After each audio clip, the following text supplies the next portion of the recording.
Hi guys, this is Andrew with rockclass101.com, and in this week's ukulele lesson, Matt's going to be teaching you how to play Christy's Walk. So this is actually a tune that Matt wrote for his wife, and he's going to be telling you a little bit about the backstory on how the title came about in just a second. But before we get there, let's talk a little bit about who this piece is going to be best suited for.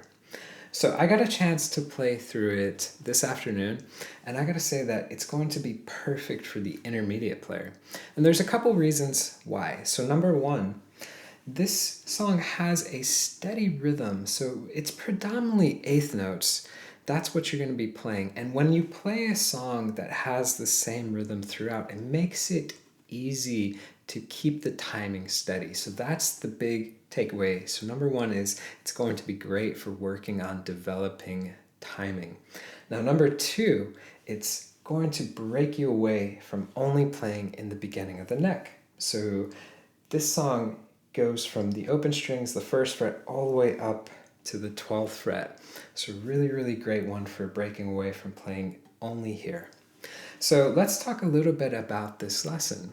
So in this lesson, you're going to learn the entire song, but if you want to get the tabs to print off and follow along with, that's going to be available here, so you can click that link or go to the site rockclass101.com and do a search for Christy's Walk. So also on that page will be the on-screen tab viewer. Now this is a really cool feature where you can hit play, watch the tab scroll across in real time. You can highlight bars to loop sections, slow it down to any speed you wish. Just a really great asset in learning this song that much easier. All right guys, so I'm gonna go ahead and hand it off to Matt so he can teach you how to play this song, and then I'll see you at the end of the video. This week we're going to learn a song that I wrote called Christy's Walk, that I actually wrote for my wife when we were first dating, and she decided to walk down the aisle to it. This song was written with a lot of finger picking stuff in mind, so throughout this whole song we're going to be using what's called 4-finger picking, which means you need to make sure you have your thumb on your G string, your index finger here on your C string, middle finger here on the E, and your ring finger here on the A string. Really critical to have one finger per string throughout the arrangement. It's also unique to high Gs. You can try it with a low G, but it won't sound nearly as good as with a high G. Let's go ahead and jump right into theme A. So on this first melody A, we're going to be playing 0, 8, and 12 to create this sort of C6 chord. The way that we're going to fret this is with our middle finger here on the 8th fret of the E string, and our pinky finger here out to the 12th fret of the A string.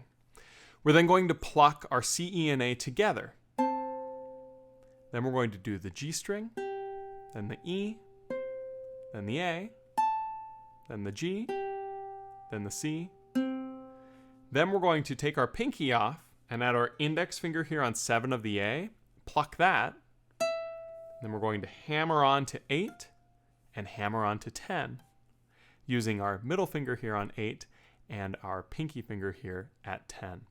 It's really tricky to get good sound with that hammer on, so what you want to make sure is that you're playing it fast enough to be able to get good sound. It's supposed to die a little bit in the sound. It's supposed to get softer as it goes through, so it's okay if you don't have a super loud sound going through. So that first measure sounds something like this: 2 and 3 and 4 and.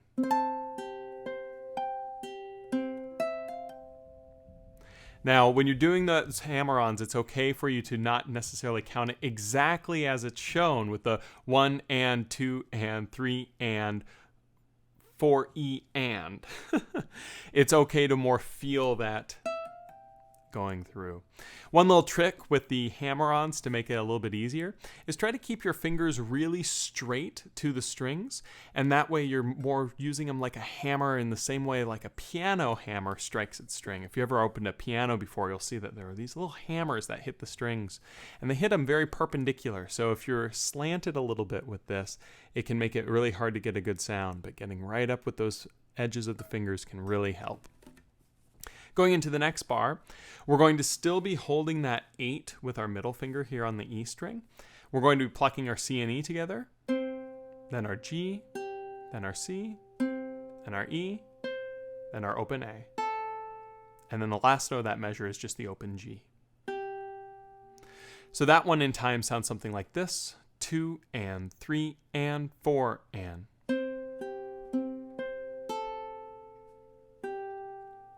Those two measures together, though, measures 1 and measure 2, really create the first part of this theme. In fact, you'll notice here on the tab, on measure 2, it actually repeats back to measure 1. So we want to hear those two together in time, and that should sound something like this. And I'm going to play it with the repeat, so we're actually going to play through these two measures twice. Should be 1 and 2 and 3 and 4 and.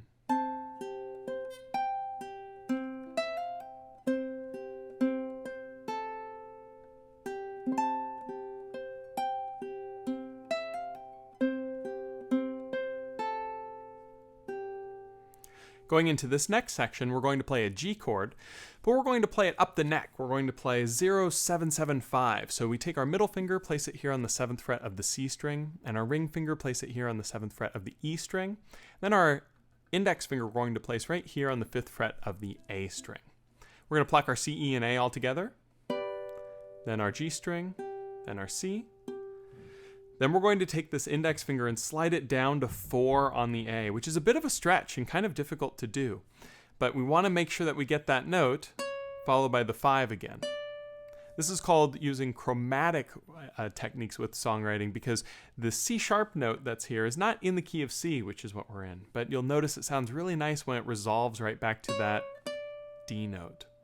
So after we play the 4 and then the 5, we then play open on the G, then the C string, then the E string. So that measure 3, should sound like this. 2 and 3 and 4 and.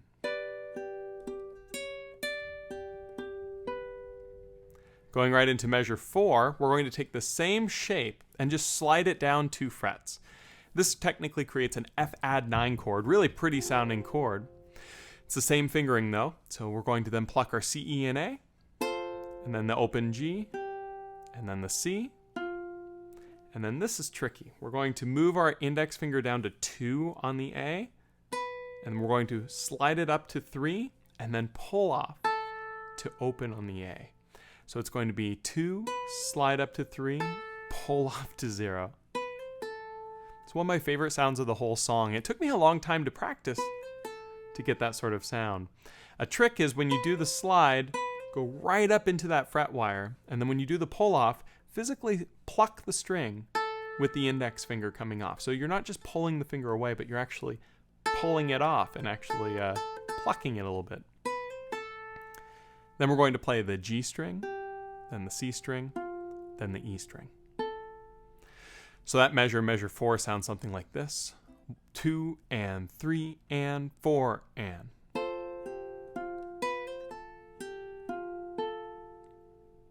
Going into measure 5, we're going to a G chord again. So harmonically speaking, it's repeating that G chord from earlier, but the voicing is different. So it's going to go down to 2 on the C string with our index finger. Then we might as well build the whole chord shape right now. So we'll add the middle finger here on 3 of the E, the ring finger here on 4 of the G, and the pinky all the way here to 5 on the A. So all 4 fingers are being used. Now when you're playing it in time, it's okay to build these one at a time, because you can play the 2 on the C first, then the 3 on the E, then these 2, the 4 on the G with the ring, and the 5 on the A with the pinky at the same time. So we play the C string, E string, G and A, then we're going to move our pinky finger down to 4, pluck that, and then come back up to 5. Same chromaticism that we used before, right? Exact same chromatic movement. Then we're going to play the E string, then the C string, then the E string again. This measure is a little challenging because it's using all 4 fingers as we're fretting. But in time, it should sound something like this. 2 and 3 and 4 and.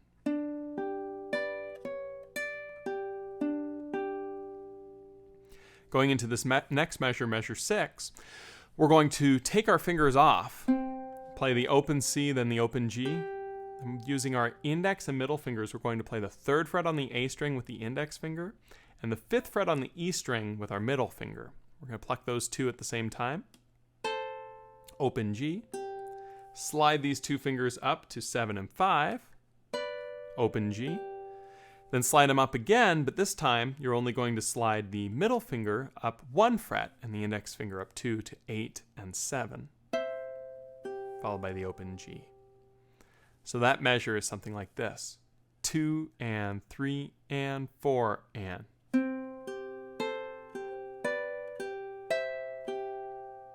So you'll see that it's still getting that sound of the F chord, only now it's rising back up. It's rising back up because if we look here at measure 7, it's going to go right back to the G chord that we played just prior. In fact, measure 7 and measure 3 are exactly the same. So to work through measure 7, we play that same 0-7-7-5 chord with our middle, ring, and index fingers. Same chromatic movement. And then it's going to go to the F add 9 that we played on measure 4. Exactly the same. So measures 7 and measures 8 are identical to measures 3 and measures 4. So it's just going up and down off of these sections. At this point, this is sort of resetting back into the C chord. You'll notice that went G to F add 9 to G to F add 9, G to F add 9. So let's go ahead and hear what those 6 bars sound like together so that you can get the feel of the descent and ascent of them. Should sound like this in time. 2 and 3 and 4 and.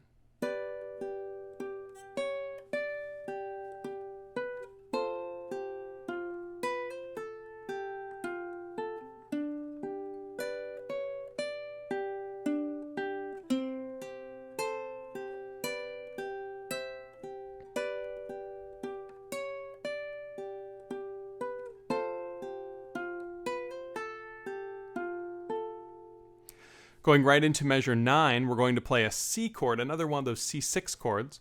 But this time we're just going to place our index finger here on the 3rd fret of the E string, pluck our C and E together, then our open G, open C, a 3 on the E, open A, open G, 3 on the E, 0 on the G. So you'll see that it's actually just going to be this single finger here with a whole bunch of open strings. So that measure in time sounds something like this. 2 and 3 and 4 and.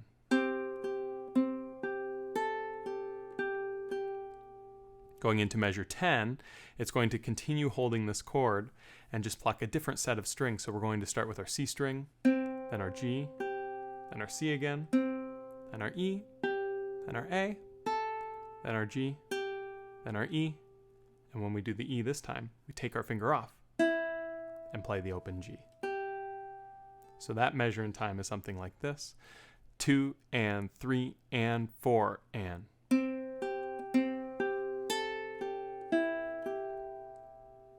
Now, for reference, let's go ahead and play through 9 and 10 together because they sort of sum up one part. So that sounds something like this.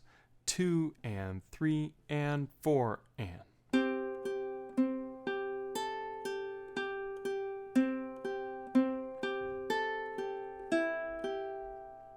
Now at this point, this completes melody A.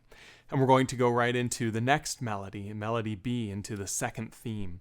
And so when we're playing this, we want to get really comfortable with this as a whole because at this point, it essentially repeats with some small variations. Just so that we can hear it though, let's go ahead and play through all of melody A in time, which is going to be measure 1 through measure 10. So it should sound something like this, including the repeat on measures 1 and 2. 2 and 3 and 4 and.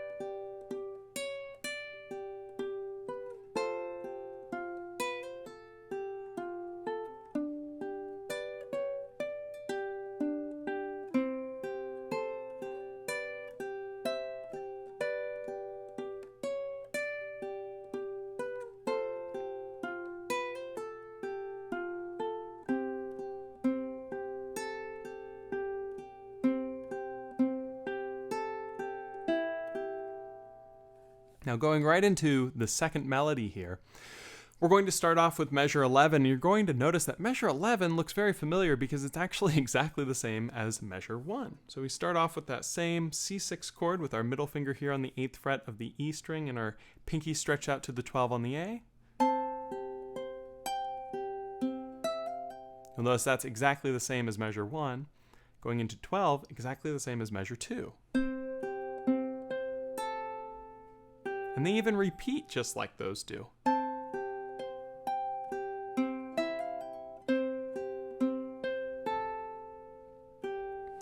So here we go into measure 13. And 13 starts off exactly the same as what we played earlier with this G chord. So we're going to start off the same way with the 0, 7, 7, 5. So that's all the same. But then as we go here to 14, we're going to see a small variation towards the end of measure 14. So let's go ahead and start at 14 here. Middle finger here on the 5th fret of the C string, ring finger here on the 5th fret of the E string, index on the 3rd fret of the A. You'll notice that's the same shape that we just played before, same one that we played earlier. We're going to pluck those 3 strings, then the open G, then the 5 on the C, do the slide pull off, open G string, but now we do something a little different. Now we're going to take this middle finger and move it down to 4 on the C and play the open G. The reason why we're playing this 4 on the C is we're trying to create movement in the bass. High G ukuleles tend to not have a lot of bass, but this particular instance is really cool because we're going from this G note with the G chord to the F chord with the F note, and now we're hiking it down to this E note to descend. So measure 14 in time sounds like this. 1 and 2 and 3 and 4 and. You can hear that descent. You really hear it here on 15, because on 15 you're going to play the 2 on the C, which is what you're descending to. You'll notice we're still going to be building that exact same G chord that we made earlier, the one that's going to be 4, 2, 3, 5 using all 4 fingers. And the first 6 notes are exactly the same. So we play the C string, E string, G and A together, move the pinky down to 4, back up to 5, and then after we play the 5, we're then going to play the 3 on the E string, followed by the 4 on the G. And then at the end here, we're going to move the index finger down to 1 on the C, using more of that chromatic movement that we were alluding to earlier in the song, but now using that chromatic movement in the bass by playing that 1 on the C. So that measure 15, sounds something like this in time. 2 and 3 and 4 and.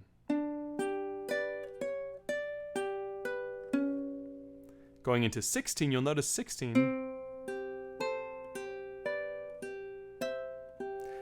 is exactly the same as what we played earlier on measure 6. So that is really no problem. It's really 14 and 15 that create that new sound with that chromatic bass movement. But 16 in time should sound like this. 2 and 3 and 4 and.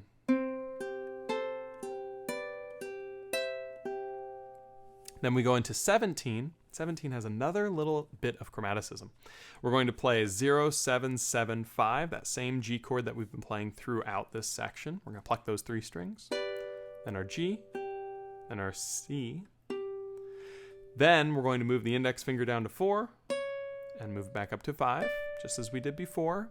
Open G, and now it gets a little bit different because we're going to play the 7 on the C and then the 6 on the C. And the reason for that is this is the G note, this is an F sharp note, and we can hear it moving down towards that F note, which it will hit momentarily. But before we get there, measure 17 in time should sound something like this. 2 and 3 and 4 and.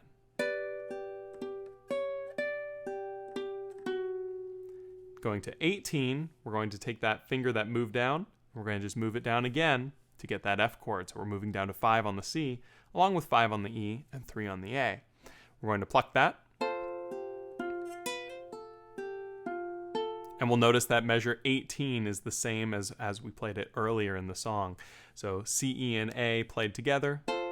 G, C, the slide and pull off. G, C, E. And that concludes that little F to G section that we were doing, or rather G to F section that we were doing before, but now with that incorporated bass line movement. So when you play this in time, going from measures 13 through 18, it should sound something like this. 2 and 3 and 4 and.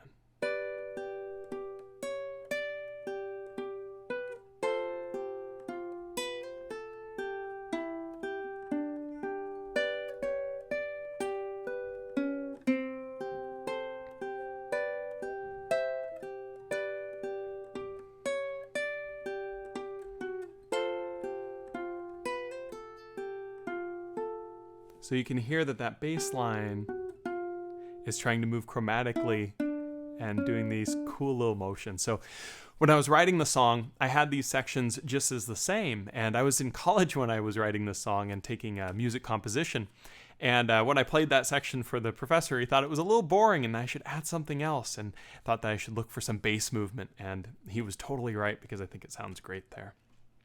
So now as we move forward to measure 19, you'll notice 19 looks very familiar, because measure 19 is exactly the same as measure 9 from earlier in the song. So 19 and 20 are the same as 9 and 10, so we're going to play that C6 chord, just our index finger here on the 3rd fret of the E string. Play the C and E together, open G, open C, 3 on the E, open A, open G, 3 on the E, open G. So that measure is exactly the same, and then moving into the next measure, 20, it's exactly the same as measure 10.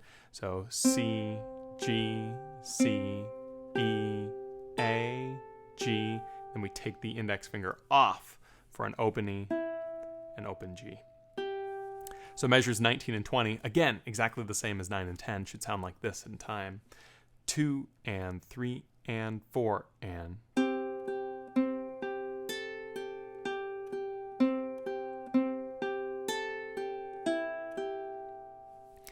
From here, it goes into the breakdown, melody C, and all that this is the same melody that we were just playing before, only an octave lower. So it's exactly the same part, just lower on the ukulele.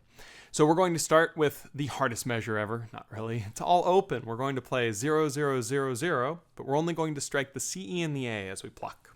Then the G string, the C string, then add your ring finger here on 3 of the E, G string, C string. Then we're going to go open on the E and do a hammer on to 1 on the E with the index and 3 on the E with the ring finger.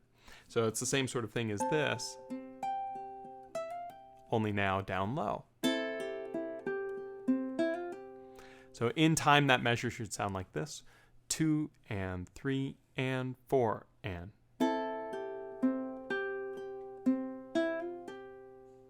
As we go into 22, it's going to be open on the C and the E, and then G, C, E, A, G, E, G. All open the whole way through. Pretty cool, because it's that C6 chord, which the song is really written around that chord. It's pretty simple. So 22 in time is 2 and 3 and 4 and.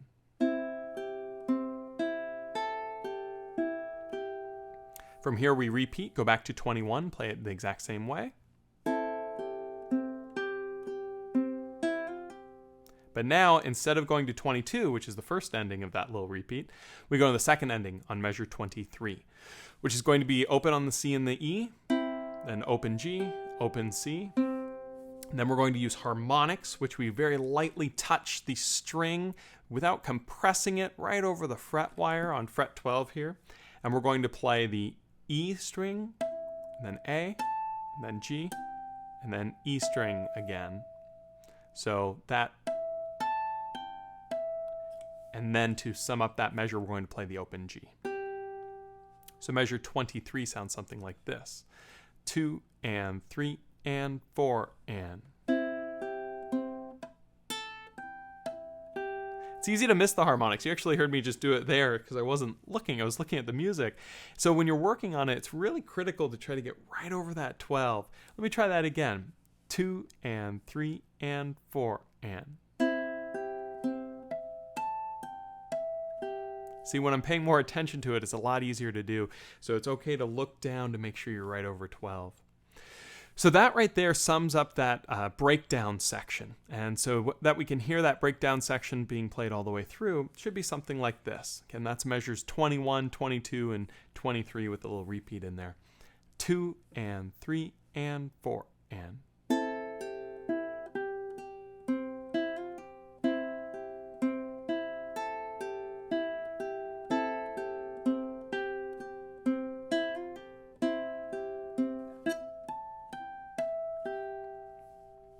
Now from here we go into kind of our ending section, the last melody that's played here.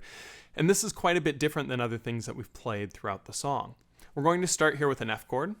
But the way that we're going to play this F is with our middle finger here on 2 of the G, as well as our index finger here on 1 of the E. And we're going to add the ring finger on 3 of the A.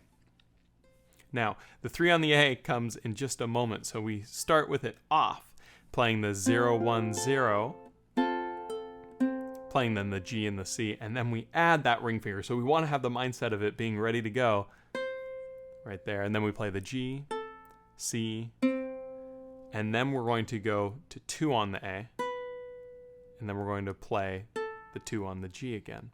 So that measure in time is like this: 2 and 3 and 4 and.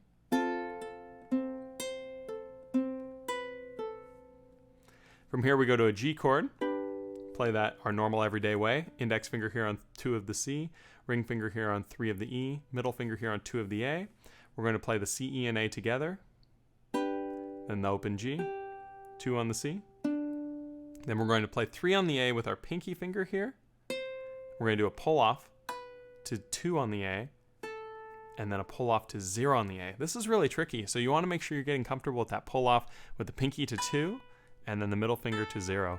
Again, make sure that you actually pluck the string with the finger. That can really help to make sure that you get a good sound with it. We're then going to play the open G, followed by 2 on the C. So that measure in time is 2 and 3 and 4 and.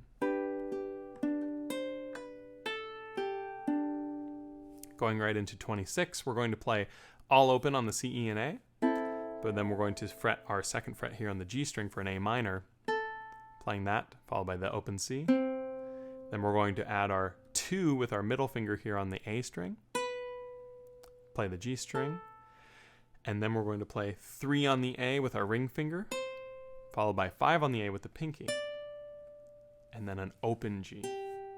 So that measure is a little bit more tricky because we're stacking fingers and moving. But it should sound something like this: 2 and 3 and 4 and.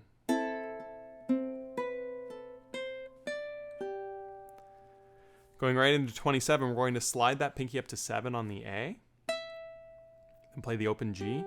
And as we play this open G, we're going to slide the pinky downward so that we can get our index finger here on 2 of the C. If our pinky's here at 5, we then can play it.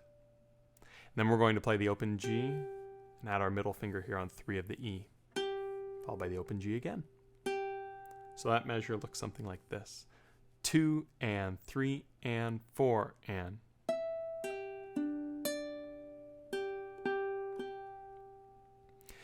So those 4 measures to start that last section should sound something like this: 2 and 3 and 4 and.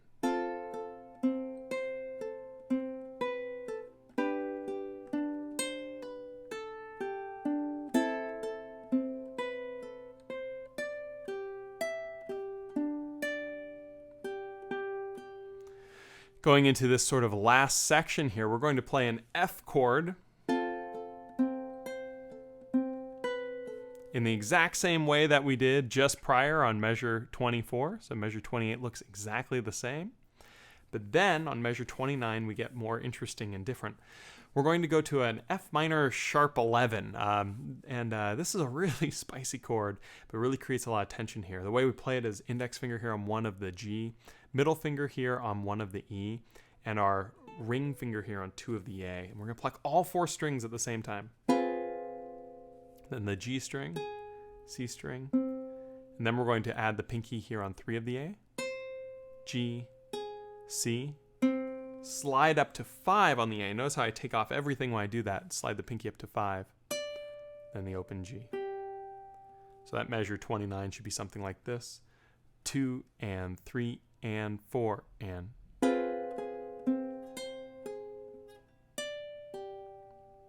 Now going on to 30, we're going to play a C chord. We can play that just with our ring finger here on the 3rd fret of the A string. Pluck the C, E, and A together. Then G, C, E, A, G, E, G. So pretty straightforward picking in time: 2 and 3 and 4 and. This little picking pattern's used throughout the end of the song because then we're going to play a D7. Go ahead and leave the ring finger where it is, bar all the way across with the second fret of the index finger, and you can even take your middle finger and stack it over and give it a little bit extra help. Pluck the C, E, and A, then G, C, E, A, G, E, G. Same pattern. In time that sounds like this. 2 and 3 and 4 and.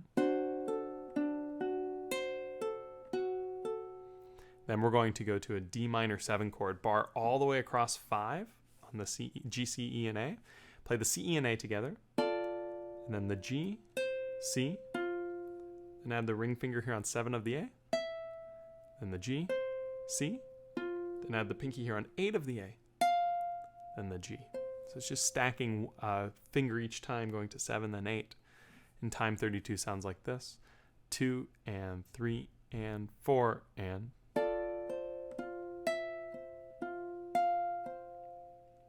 And now going into 33, you're going to move this index finger to bar all the way across fret 7. Add the middle finger here on 8 of the A. Play through the C, E, and A. G, C, E. Then add the pinky here on 10 of the A. Pluck all 4 and let it ring for 2 beats there. So 33 in time sounds something like this. 2 and 3 and 4 and. And now here at 34, it's actually the very end of the song, and it goes back to the very first measure of the song. 34 is played exactly the same as measure 1. So we go back to this. Exactly the same. Only now to end the song, instead of going here, we're going to just slide all the way down so that we have 3 on the A played and play a C chord. So that last measure, 34, going into the very last measure, so 34 and 35, should sound something like this. 2 and 3 and 4 and.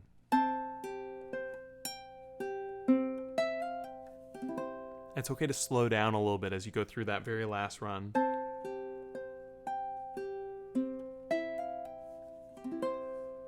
There through the 3. So that you can hear that whole section through the end. Here's measure 28 through 35, so that you can really hear how the ending of this song should be. Something like this in time. 2 and 3 and 4 and.